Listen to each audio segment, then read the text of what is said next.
Good, good, good, good. Let's get right into this video. Yes, it is my birthday. Yes, I did not have a perfect birthday. No, I'm not going to go into it right now, but yes, there was a big sparkly moment in which just absolutely made it amazing. No, I didn't comb my hair properly. I'm sorry about what is with that's the wrong hand. Hold on. We're going to figure out.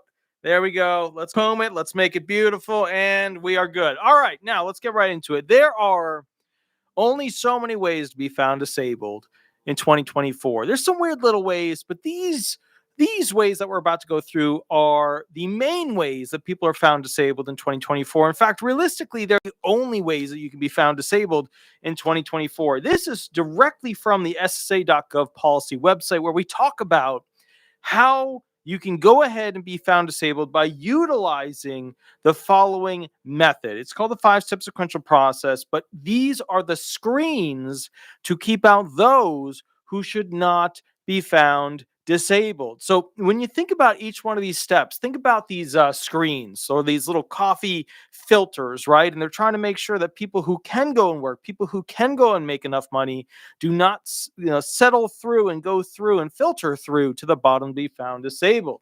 Let's go into this real quick. Here we go. There is step one. Right? Step one. Remember, there's 4 main ways to be found disabled. There's compassion allowance listings, grid outs, and vocational allowances. We're going to address most of those in this 5-step sequential process. Here we go. Number one, step one. It is a financial screen. It is a financial filter to not allow people to be found disabled. Children may not qualify for DI benefits on their own earnings record. However, they may qualify for SSI payments on their own in some cases or as part of a unit including their parents. For SSI, field offices evaluate income and resources and eligibility under a complex set of rules. Field offices also verify whether the child is working at SGA because those up to age 18, some of whom may be working, are evaluated under the determination process for children. Now, if a child is engaging in SGA, the claim is denied and not referred to DDS. But the bottom line is SGA is the first financial filter. What do I mean by that? I mean that if you are earning over a certain amount every single month, $1,550 for 2024, then guess what? Bottom line is you can't be found disabled because you're capable of earning enough to essentially not be considered disabled. Now, I know some of you are sitting back and wondering, well, wait a minute. If the cutoff is $1,550 to be able to survive on, then why are SSI benefits only $943? Well, that's a great question that you should be asking your local politician. That's a great question, right? Because think about it. Why do we have SSDI people, retired people, and SSI people getting less than what the cutoff is for SGA, $1,550? Because that represents the minimum to be able to survive for the test as to whether or not you can not work and therefore be found disabled versus if you could work and therefore be found not disabled. It's a good question. Let's keep rolling. So here's what you need to know. For element one, you have to be earning less than $1,550. And if you're a child, they also do a deeming exercise for the parents. And if the parents are earning more than, your 35K-ish area, it depends on how many children, all that jazz. But the bottom line is if you're earning over that, then that child is not considered to live in a poverty-based existence. And that's important to understand because they will deny that child so fast. Diana Fernandez, thank you for the birthday wishes. Excellent. I did get it. It's in the pile. I have a foot-tall pile that I didn't get to today because I was doing some birthday stuff. So it is in there. It is awesome. I really appreciate it. And I will catch up with you a little bit about that later. Now, with that said, let's go to element two. Element two of this process. All right, what is this? It is a medical screen to deny applicants without a severe impairment. So they're trying to say, hey, wait a minute. We don't want to let people get to element three if we know that they're not severe. Let's read what the SSA has to say. The DDS, and this is a child's 5-step. I'm giving you the adult and child with it in combination. All right, so here we go. Also, Chris, thank you for the $3.99 donation. Love the little HIPAA there. That's awesome. Very, very cool. Very awesome. Thank you. Thank you. So, a medical screen to deny applicants without severe impairment. The DDS denies a child applicant at step 2 if he or she does not have a medically determinable impairment, or if he or she or her impairments are considered not severe.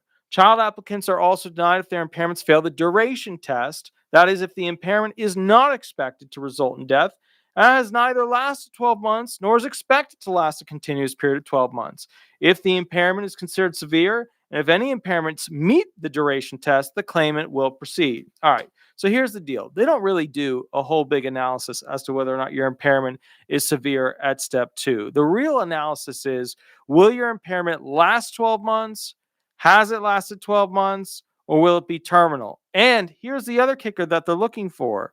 Has the impairment been severe for 12 months? They're looking for that so that they can say, okay, where am I going to put my alleged onset date with this whole situation? Because some claims, bottom line is that the impairment became severe. It was only moderate before, but then it became severe only 2-3 months ago.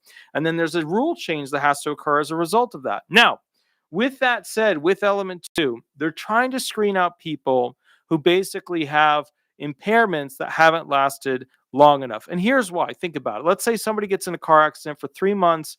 It's bad. It's not good. It's a bad situation. It's horrific. Oh my goodness. How terrible. But after 6 months, they've significantly improved. In that instance, the SSA is thinking, well, are they still severe? Well, they've significantly improved, so they must be not severely impaired anymore. In that case, they would fail element 2, right? Because their impairments, they might have been super bad, but they weren't bad long enough. That's the whole element 2 procedure for being found disabled. Now let's get to element 3. And 3 is really split up into a couple things, but let's go through it real quick. All right. 3A, a medical screen to allow the most severely impaired applicants to be found disabled at element 3. Imagine at element 3, you have a magic little door. And if you are one of these pre-listed impairments, you get to walk through that little magical door. Let's go through it real quick. If the child has one or more severe impairments, the DDS will decide if any severe impairments meets one of the listings for children. Same thing for adults, right? We look to see if you have one of the pre-listed impairments and have it at the severity that they're looking for. The listings cover the major body systems and include descriptions of common physical and mental impairments, such as cerebral palsy, mental disorders, and asthma, along with specific medical severity criteria. As with adults, if the impairment does not meet the listings, the DDS decides if it is medically capable of equaling the listings. So remember, the language that they use, if you want to be cool, this is what you say. The language that they use, Diana Fernandez, thank you for doing the 4-month membership. That's awesome. Very, very good. Very good. So basically, here's the thing. They look at this and they say, okay, does the claimant, the person applying for disability benefits, meet, equal, or exceed? Which is just, it's hard to, what does that even mean, right? Do they meet, equal, or exceed? Are they as bad as the pre-listed impairment with their condition? Are they equivalent to it? Or are they worse than it, right? That's what it comes down to. So if you are one of those things, if you're really, if you're equivalent to one of those listed impairments, boom, you get to walk through a magical element 3, or what we call step 3 door, into disabled land to collect your check and your health insurance, which is a mas bueno. Now, with that said, if the child has one or more impairments that meet or medically equal the requirement of a listing and meet the duration requirements, the DDS will find the child or the adult disabled, and the determination is complete. Now, how do these listings work? It's simple. You got big categories, and the big categories have a list of the most common impairments in each category. So, what do you need to know about these listings? Okay. Basically, the adult listings come in the following flavors, right? Let's just go through them real quick so that you have them, okay? All right, you have musculoskeletal disorders. That's the 1.0s. You got special senses and speech. That's like stuff on your face, eyes, nose, throat, stuff like that. That's your 2.0s. You got respiratory disorders. That's your 3.0s, right? Your lungs. Cardiovascular disorders, 4.0s. Digestive disorders, 5.0s. Genitourinary disorders, 6.0s. Hematological disorders, your blood disorders, 7.0s. 8.0s are your skin disorders. 9.0s are endocrine disorders. 10.0s are your congenital disorders that affect multiple body systems. systems, from birth, and they affect multiple body systems. Then you got 11, that's your neurological disorders. And then 12, your mental disorders, 13, your cancers, and 14, your immune system disorders. So those are the categories that you can expect to then look into to find basically impairments in them. So if I were to give you an example of what things were listed in the mental category, let's go down right to basically the 12.02. Your first groupings are going to be your neurocognitive disorders. Okay. Then you're going to go to your 12.03s, which are your schizophrenia-based disorders. Then you're going to go to your 12.04s, which are like your depression-based disorders, and bipolar. 12.05 are intellectual disorders, right? IQ, stuff like that. 12.06, anxiety, maybe obsessive compulsive disorders. Then we get to 12.07, your somatic symptom disorders. 12.08, personality and impulse control disorders. 12.09, nothing, they reserve it. 12.10, autism spectrum disorders. 12.11, neurodevelopmental disorders. 12.12, reserved. 12.13, eating disorders. And 12.15, PTSD. Okay. Those are the things that you would traditionally find inside the system that is relevant, essentially, to getting a magical element 3 approval, which is the best way to go through if you can, because those, listing level criteria, I mean, sure, it's not a compassion allowance listing, but those listing level criteria, if you get one of those, they usually don't bug you that much with CDRs, okay, which are those follow-up reviews to see if you're still disabled. I see Deb Carter did a 4-month membership. Excellent. I really appreciate that. That's absolutely amazing. Mary Birthmas, I appreciate it. And just so you guys know, I am turning 38 years old, or I have turned 38 years old. Diana Fernandez with the $2 donation edition. That's awesome. Very, very cool. All right, so now let's look at this real quick. Now we have part B of step 3. Let's check it out real quick. Step 3B, can a severely impaired child function at home, at school, or in the community? Okay, now with adults, we also look at what their functional work abilities are. They are the residual functional capacities. I'm going to say it again because it's important. RFCs equal residual functional capacities. All right, let's see. If the child has one or more impairments that are severe but do not meet or medically equal a listing, DDS will decide whether the impairment or impairments functionally equal the listing. That means that the DDS assesses the effects of any impairment of the child's abilities to function at home, at school, and in the community, and for adults, also the work field. In particular, DDS consider the questions as follows. What activities is the child able to or not able to perform? Which activities are limited in comparison with children of the same age with the impairment? What type and amount of help does the child need to complete age-appropriate activities?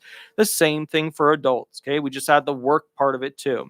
Once the DDS has evaluated the extent to which the child can perform activities, now remember, when I say the adult, the work part, that's really element 4, past relevant work, element 5, relevant transferable skills work.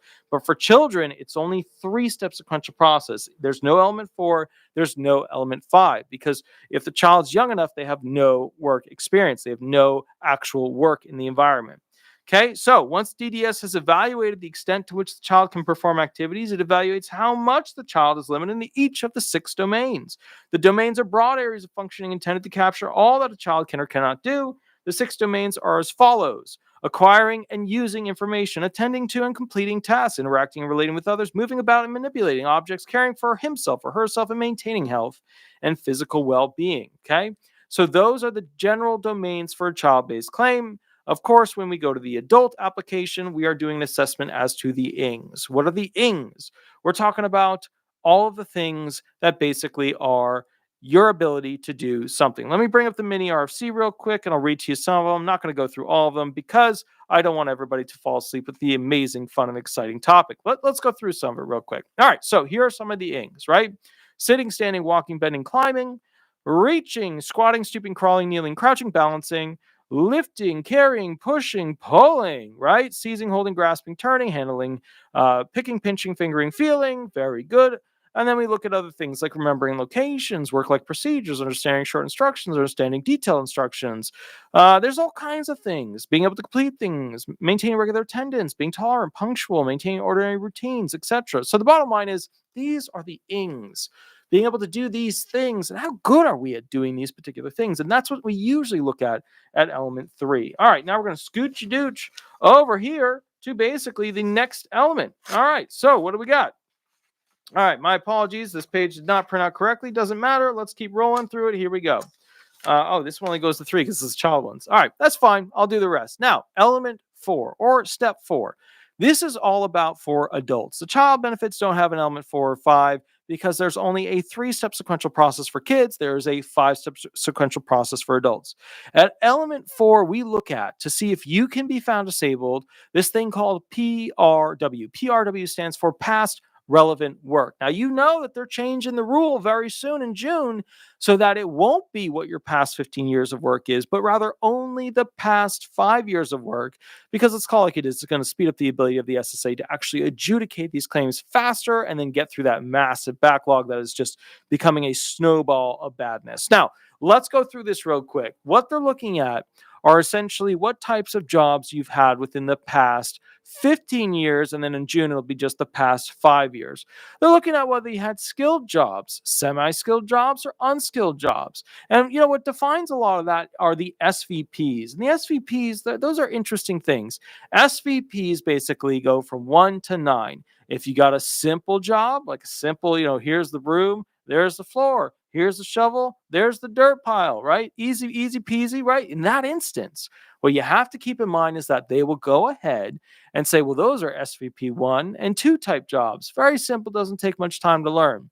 Then you got semi-skilled jobs, SVP 3 and 4. And then you have jobs that are basically skilled, SVP 5 all the way up to 9, where it takes 10 plus years to learn how to do that job. So the point is, and it's very important here, if you have more heavily skilled jobs, they can use those skills against you in the marketplace to see if you have transferable skills and also what your capacity is for direct entry back into the marketplace.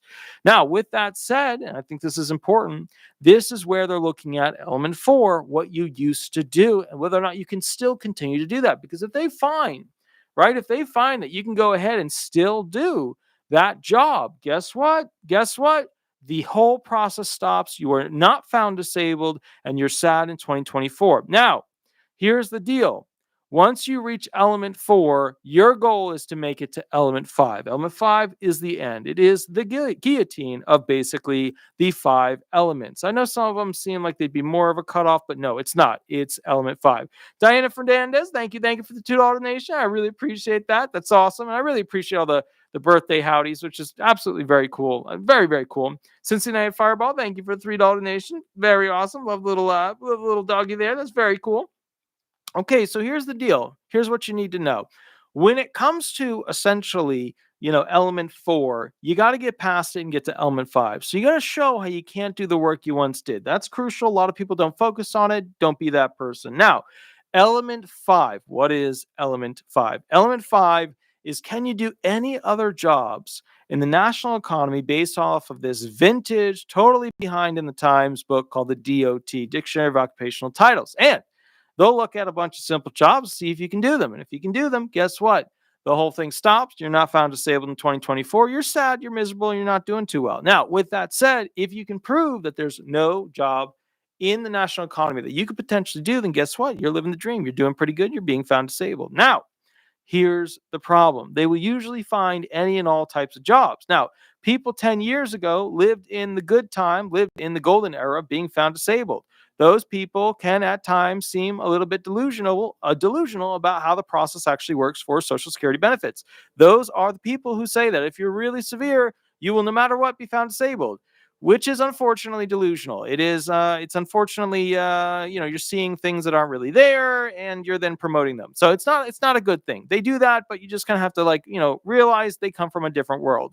They're now entering into the modern day disability world, which is unfortunate because the culture has completely changed. And now they're going through lots of CDRs and they end up calling me because they're about to get their benefits taken away because they've improved. And the whole I'm severely impaired, therefore it just falls by the wayside. It doesn't become a relevant thing to them. And then they get the truth. Then they get the belief, the reality. So here's the thing. Okay, you want to be able to show that you could not do full-time work in the national economy for even the most simple jobs. Okay, we're talking about cashier, we're talking about almond blancher, we're talking about price marker, we're talking about basic, simple stuff. Okay, now if you're able to do that, if you're able to structurally actually do that, then you'll be found disabled under what's called a vocational allowance. So remember, when we first started at step 1, we said, okay, cool. Are they earning too much? Step 2, has their impairment lasted long enough? Step 3, do they meet, equal, or exceed a listing? Are they severe enough to be equivalent to one of these listed impairments. And if they were at element 3, you get a magical door and you're found disabled. That's called a listing level approval. If you have to go through element 4 and element 5 and you get through all of those, that's called a vocational allowance. That's where you've been approved because there's no job in the national economy at full time that you could potentially work. And therefore, because you can't work, you can't earn enough, you will be found disabled. Brings up the whole point again that if essentially their cutoff is $1,550 for you to be found disabled, then why the hell would people and all of their benefits for all these programs not be $1,550 at the least, right? Makes sense. Makes sense. But again, we live in America. America doesn't make much sense anymore. All right, now, those are two ways to be found disabled. There are other ways. There are things like compassionate allowance listings. And that's where these impairments are so darn bad. They're instead of the marked severe category, they're in the extreme category of limitation, right? So you've got your mild, you've got your moderate, you got your severe / marked, and you've got your extreme. And what I want to point out to you real quick is that when it comes to this extreme territory, most of these individuals who are in the compassionate allowance list are essentially those who are bedbound, who are potentially going to become terminal, who are basically extremely limited in their functional abilities when it comes to getting from point A to point B. These are individuals who are really, really, really limited in their ability to go ahead and complete tasks. Now, why is that important to understand? A lot of people think this is the best way to get a finding of disability. And it is a way where they're just really not realistically going to bother you in the future for essentially Social Security benefit checkups because you're so bad in that even if you improve, right, you'd have to improve beyond extreme into severe and then beyond severe into moderate for them to go ahead and recall the benefits. Now, what I want to point out with that is that compassionate allowance listings, you're very unlikely to get CDRs. People sit on those. They don't get touched for a while. That is the strongest way to be found disabled going forward. That's it. That's the best thing to have. That's where they're going to be least likely to go ahead and bother you. However, there is another one that we didn't talk about. We've talked about 3 compassionate allowance listings. You're really extreme. We talked about listings. You're really severe. We talked about basically you can't work a full-time job. You're the $1,550 per month plus, right? That's a vocational allowance. There's also griddings. All right, real quick, what are griddings? But first, Doughboy B, thank you for the $4.99 donation. That's awesome. Thank you. Yeah, I'm 1 year closer exactly to my senior discount. I'm so excited I can go to McDonald's and get that. I'm jazzed up about it. So, but thank you. So that's amazing. Thank you. So with that said, you've got to keep in mind there are these things called grid outs. Now, grid outs were basically a statute created because they realized that they kept approving certain types of claimants, right? They were like, look, we just keep approving this type of claimant. We keep approving that type of claimant.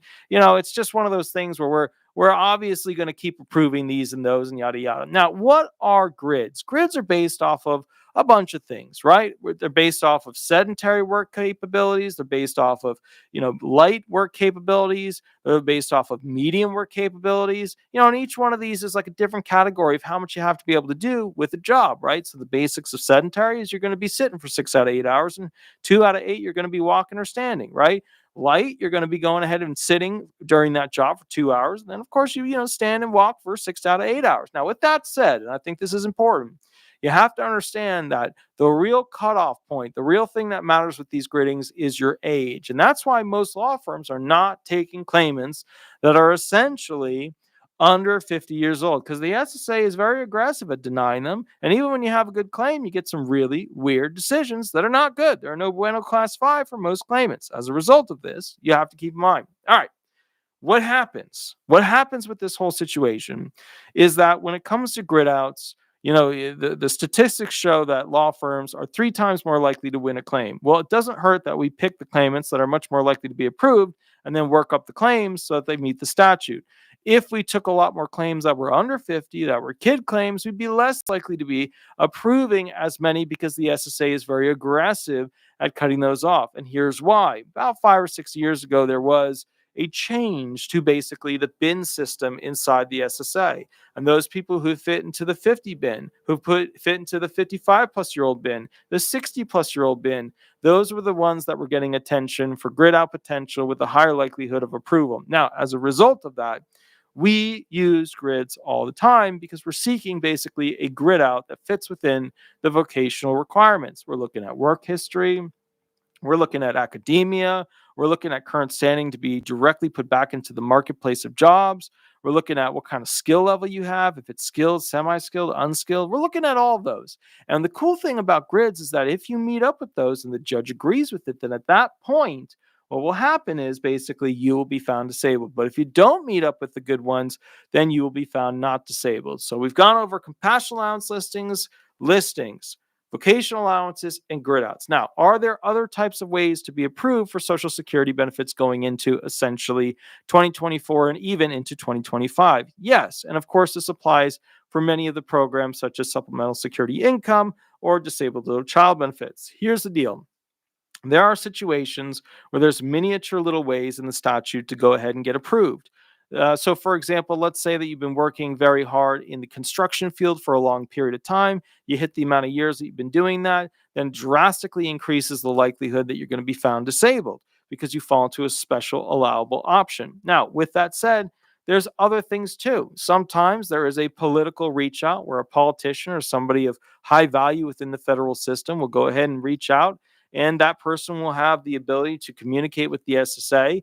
And I've seen it happen with politicians, family members, some of them extended, etc. All of a sudden, that person is going from complaining about the system to essentially an approval that's almost immediate. Now, with that said, they have clauses within the SSA system that if something is likely to result in negative, image, negative press, negative whatever, they're allowed to expedite, grab it, use special considerations, etc., to go ahead and push through that claim. Now, with that said, and I think this is important just to kind of understand the whole thing, the big thing that normal people are fighting over usually when it comes to these disability claims is essentially the expedited access on getting their claim rolling. Now, why is getting an expedited allowance worth more nowadays and also worth less? Well, here's the thing, okay? And also, Kathy Story, thank you for the $4.99 donation. Love the little lemon person there. That's the first super on the live stream, which is very, very cool. That's awesome. So here's the deal. Many people nowadays know that the wait time for disability benefits has reached almost inhuman levels. And as a result of that, people are very extremely upset about it. And there's no immediate way to fix this situation.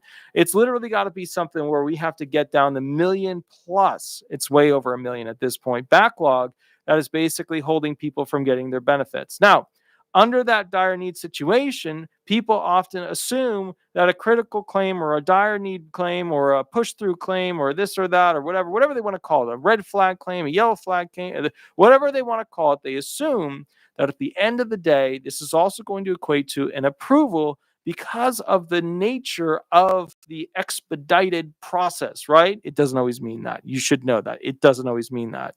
The things that usually fall within this expedited means to get you going faster, but not necessarily approved, although some of them are almost always approved, are the following: terminal illness, okay? We're looking for things where you're almost certainly going to pass away within a certain amount of time, certain impairments that are very, very, very, very bad. Metastatic cancers, right? Your Lou Gehrig's disease, right? Chronic pulmonary heart failure requiring continuous home oxygen and personal needs where the person just can't take care of themselves. Then you get your veteran 100% permanent and total. Your 100% P&T, or what they call it, the SSA, your VPAT, right? Your HALX I-2-1-40 subsection A2 option. Then you get your military casualty, wounded warrior, okay? So we're talking about basically an individual who has sustained some wounds, some injuries, some issue as a result of being in the military. And remember, we're looking for claimants on full-time duty in the U.S. Army, Navy, Air Force, Marine Corps, Coast Guard, including those in active duty for training, all right? Now, at the same time, this can also include students at U.S. military academies, pre-deployment training facilities, claimants in the National Guard, Army or Air Force. This can also include claimants and reserve components of the U.S. Army, Navy, Air Force, Marine Corps, Coast Guard called to active duty, including those claimants performing full-time training, annual training, or attending school designated as a military service school by law or by the applicable secretary. Now, the next one are these compassion allowance listings, right? If you get a compassion allowance listing, you're going to be found disabled. You get a Terry allowance on this thing, you're going to be found disabled. These other two, wounded warrior, 100% P&T, right? The 100% P&T is not going to be de facto the thing that gets you an approval. But the bottom line is it will help expedite it. And you still have quite a few ALJs that are basically from the military. Because remember, when the government hires judges, they click off, okay, is this person a minority? Boop, point boost. Is this person basically somebody who has been part of the military? Okay, boop, point boost. So they have certain things that give a point boost. So the people that are likely to become judges in the federal government are basically, a lot of them are military backgrounds. So you're going to see a lot of judges with a military background given a little bit more flavor and preference to essentially the 100% P&Ters. All right. Now, next thing, you have the dire needers. Now, dire need does not mean at all that you're going to be found disabled. It just means they're going to speed up the process a little bit to get you, adjudicated faster. The dire need, what they're looking for is basically you're not able to obtain, food, medicine, Medicare treatment, medical care, transportation, shelter, stuff like that. Are you living in basically the woods, a cave, a campsite? Are you in the city living on the street, under a bridge? All those sorts of things, right? And then there's the potentially violent, right? Another one where they're going to be looking at whether or not you are disabled, because they're not going to say de facto this person is disabled, but they are going to look at and say, okay, we should expedite this. And the reason why is because suicidal and homicidal people have a tendency to pop up in the news, and that makes the SSA look bad, because that 10,000 number of people who die every single year as American citizens waiting for their benefits is horrible. Imagine a country that has this entire program set up, people pay into it in their entire life, and 10,000 people a year die waiting for something they've already paid for, that their life is on the line for. I mean, it's epic bad, and it's frankly getting worse. Now, the next thing that they look at is age up. So basically 55 plusers, 60 plusers are going to get a boost. There's expedited reinstatements. They're EXRs. EXRs are basically, I guess the car's driving by. I'm not really sure what the hell's going on, but that's okay. Then there's the SSI presumptive disability or presumptive blindness options, right? That's where you're so bad. They say, look, we're going to start giving you SSI benefits. We get 6 months to check in on it. If we're wrong, we'll work on it. But bottom line is, we think you're so disabled, we're going to give you those benefits and keep rolling. Then there's the immediate payment or emergency advance payment. We'll go through those in another video. Then there's the quick disability determination. We'll go through that in another video. And then there's the post-adjudication prior to pre-effectuation interview claimant perk, which is basically where somebody is getting set up to go ahead and do their final interview before they receive benefits. And there are ways to get to that faster, but they're pretty limited and they don't happen all the time. Now, those are the things that most people fight for, once they've already had their shot at trying to begin the process of getting disability benefits under the 4 main ways to be found disabled, right? Compassion allowance listings, grittings, vocational allowances. Now, with that said, in the 5-step sequential process, the first 3 steps are all about listings. The last 2 steps are all about a vocational allowance. Grittings are outside of it. They're their own special statute. Compassion allowance listings are outside of it. They're their own specific statute. So with that said, one of the things that you have to keep and understand is that you always want to look to what is the fastest way to be found disabled if it gives you the best type of approval that you can have. And why is that important? Because at the end of the day, the SSA is going through a massive, it's just unbelievable, this mega audit. And this mega audit is essentially testing all these people who have been found disabled and seeing whether they're disabled, putting them on a timeline and aggressively using that computer system to scan their paperwork and their more recent medical documentation to see if they're disabled going forward. Now, what's happening is this: the original breed of disabled individuals that felt without a doubt ultra strongly that they de facto were disabled because they knew in their head that they were disabled and because they believed in their head that they were disabled and they magically brought it to fruition. Those people are just, they're changing their tune, because now a lot of them are realizing that the system is not perfect all the way through. We have people who are severely, extremely impaired and they get denied. And we have people who are moderately impaired to mildly impaired, and they get approved. And so what's happening now is people are starting to see why the system is so flawed, And a lot of that is because, unfortunately, the system is based off of very broad, generalized, defining terms for disability benefits. And of course, let's just be fair about this. When you have broad, defining terms, it's not hard to potentially be able to manipulate those terms of getting the language needed on the medical documentation to get the approval. And that's what the SSA is worried about.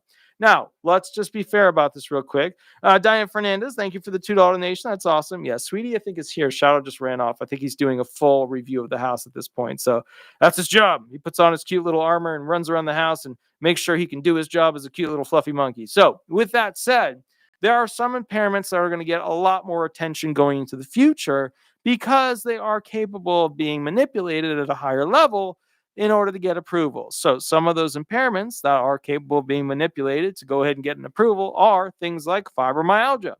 As you all know, judges are not a big fan of fibromyalgia because it's like a magical illness. Number 2, anxiety. Number 3, depression. Number 4, PTSD. All right. Number 5, another one that pops up is blindness, right? If you get the doctors to go ahead and say that you are blind, right? So a lot of people will say to me, well, I'm blind. I can't see this. I can't see that, right? And then you put them in front of a machine and they test your eye and they see how your eye moves and stuff like that. Cool.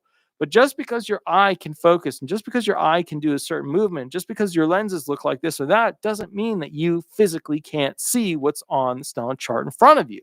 Right? What the SSA is looking for is one eye that can't really see at all, and the other eye can only see the big E at the top of the Snellen chart.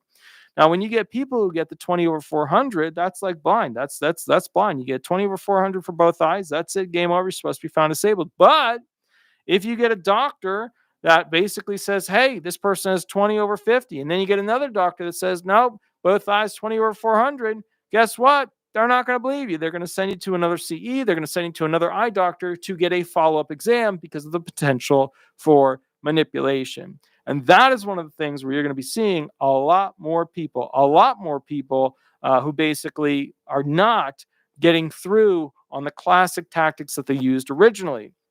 And then, of course, you have the people who literally strut around saying, I'm disabled, I believe I'm disabled, therefore I am disabled. That group is dying off, though. You're just not seeing that magical level of egotistical, irony that existed back in the day. It's just we're moving away